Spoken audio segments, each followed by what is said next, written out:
pasensya ka na kung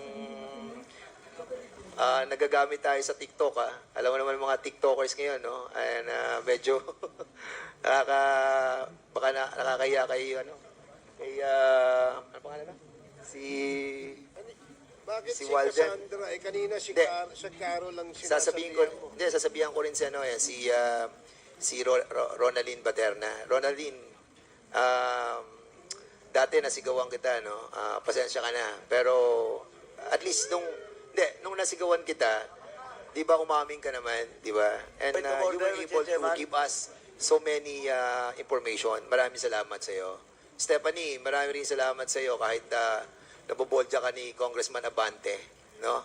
And also to Alice Guo. I hope the truth will come out, no? I hope that if yung Father who created us all, no,